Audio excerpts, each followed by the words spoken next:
RTV app వార్తల్ని క్షణాల్లో చదివే అవకాశం ఉంటుంది. ఒక న్యూస్ పేపర్, ఒక టెలివిజన్ ఛానల్ మీ చేతుల్లో ఎప్పుడూ ఉంటాయి. జగిత్యాల జిల్లా ధర్మపురికి చెందినటువంటి రాజ్ కుమార్ అనేటువంటి కాంట్రాక్ట్ ఉద్యోగి పంప్ హౌస్ ఆపరేటర్గా చేస్తున్నాడు. ఇటీవల కాలంలో తాను పంప్ ఆపరేటర్ విధి నిర్వహణలో భాగంగా వెళ్ళాడు. వచ్చే క్రమంలో వాగు ఉధృతంగా ప్రవహించడంతో ఒర్రెలో కొట్టుకొని పోయాడు. దీంతో గల్లంతయ్యాడు. 2 రోజుల తర్వాత మృతదేహం లభ్యమైంది. తన కుమారుడు ఇంకా రావట్లేదని ఆ తల్లి ఆవేదనతో అక్కడ ఇక్కడ వెతికారు.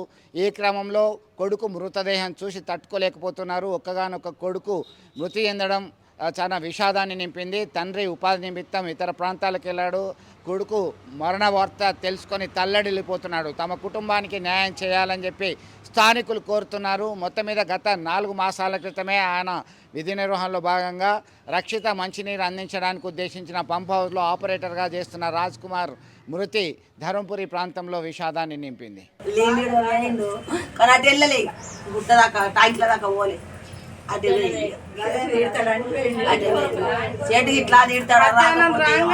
మధ్యాహ్నం రాగా మళ్ళీ ఎక్కువ అయినానికి గమనించలేదు. పోతుంది కదా బండి, నేను ఎప్పుడు పోతున్నా అని అనుకున్నాడు. కానీ గుట్ట దాకా చేరలేదు నా కొడుకు. నా కొడుకు నీళ్ళు ఎక్కువ వచ్చినాయి. నేను గుట్ట కాడికి ఏంటని నేను అనుకున్నా. తెల్లారంగా 12ంటికి వస్తాడు. మళ్ళీ పని ఉంటేనేమో 1ంటికి వస్తాడు. అయితే 1 దాకా చూసిన, అయ్యో నా కొడుకు ఇంకా రాకపోయారు. ఫోన్ చేసిన, నా దాంట్లో ఫోన్ నెంబర్ లేవు. నేను ఒక పిల్లగానికి మా తమ్ముడికి ఫోన్ చేస్తే, మా తమ్ముడు ఇంకో పొలానికి సోపతికి ఫోన్ చేస్తే, కొడుక నాన్న నా తమ్ముడు రాలేదురా అంటే, ఆ పొలగాడు గుట్టేనికి చేస్తే గుట్టేనికి రాలేదని అన్నారంట. అంటే అయ్యో నా కొడుకు ఎటు వేయండి, నేను ఏడ్చుకుంటే నా కొడుకు ఆడికేదా 2 రోజులు ఎలుపులాడుతా. నా కొడుకు కొట్టుకుపోయి 3 రోజులు 4 రోజులు నా కొడుకు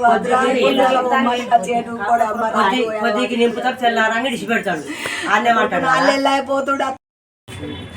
మిషన్ బంద్ చేసాల నీళ్ళు వాటర్ ట్యాంకీలల్లా 4 నెలలు పని చేయబట్టి 4 నెలల నుంచి ఎత్తుండు పోతుండు వస్తుండు. 8 రోజులేమో నైట్ డ్యూటీ, 8 రోజులేమో డే డ్యూటీ చేసుకుంటూ వస్తుండు. ఈరోజు వర్షం పడ్డది బాగా. మా కొడుకు రాజ్ కుమార్ ఇక పోయిండు. రాంగ వర్షం ఏం లేదు, తక్కువ ఉన్నది నీళ్ళు. రాంగ బ్రిడ్జి ఇక పోంగ ఎక్కువ అయినాయని వానికి తెలియదు.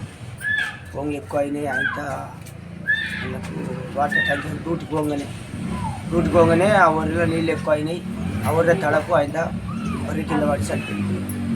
3 రోజులకు 4 నాడు మూడో నాడు శవం దొరికింది. కిందికి పొలాలకి ఇక తీసుకొచ్చి దానం చేసిన ఆ వాటర్ ట్యాంక్ పనికి పోయి ఇగో ఇట్లా అయింది.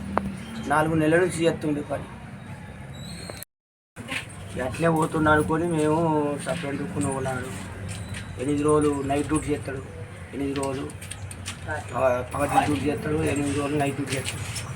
నైట్ డ్యూటీ చేసినప్పుడు 6 గంటలకు 7 గంటలకు 8 గంటలకైనా పోకుండా వచ్చుకుంటా మళ్ళీ తెల్లారినాక 8-9 వరకు వస్తుంది నైట్ డ్యూటీ చేసినప్పుడు. డే డ్యూటీ చేసినప్పుడు పొద్దుగాలేమో 12, 1, 2 వరకు మళ్ళీ పని ఎట్లా అయిపోతుంది అట్లా అయిపోతుంది. మా అన్నయ్య మిషన్ భగీరథలకు పనిపోతుండు. 4 నెలలు అవుతుంది. మా అన్నయ్య పేరు వీరవేల్ రాజ్ కుమారు. వారం మొత్తం డే డ్యూటీ, వారమేమో నైట్ డ్యూటీ సార్. నైట్ పోగా తిని ఛార్జింగ్ గడ్డ పట్టుకొని అన్నీ పట్టుకొని వేయండు మా అన్నయ్య. పోయిండు. నేను అద్దన్నా కానీ వేయండు. వర్షం కొడుతుంది అన్నయ్య అని కాలు మొక్తా అన్నా కానీ వేయండు మా అన్నయ్య. అక్కడ కూడా ఏరలేదట మా అన్నయ్య. ఆయన కింద పడి చనిపోయిండు మా అన్నయ్య. తెల్లారి 12ంటికి వస్తాడని చూసినాం, రాలేదు. 1 అవుతుంది చూసినాం, రాలేదు. 2ంటికి ఫోన్ చేస్తే స్విచ్ ఆఫ్ అని వస్తుంది. స్విచ్ ఆఫ్ అని వస్తే మా అందరికి ఎప్పొచ్చిన మా నెల దోస్తులు అందరికి ఫోన్ చేసిన నేను లెంకుర్రు మా అన్నయ్య ఎత్తలేడని. లెంకంగా మళ్ళీ నైట్ మొత్తం దొరకలేదు మా అన్నయ్య. ఆ వాటర్లోనే ఉన్నాడు, ఎక్కడున్నాడు. మళ్ళీ తెల్లారి మా పెద్ద నాన్నలు అందరూ చూడ్డానికి పోతే మళ్ళీ అప్పుడు శవం అక్కడ బొక్కల పడి ఉన్నది వాటర్లో. మా అన్నయ్య చూసినాక మా పానం ఆగలేదు సార్. Thank you sir. మరిన్ని వీడియోస్ కోసం ఛానల్ ని సబ్స్క్రైబ్ చేయండి. లేటెస్ట్ అప్డేట్స్ కోసం వాట్సాప్ ఛానల్ ని ఫాలో చేయండి. అండ్ లింక్ డిస్క్రిప్షన్ లో ఉంది.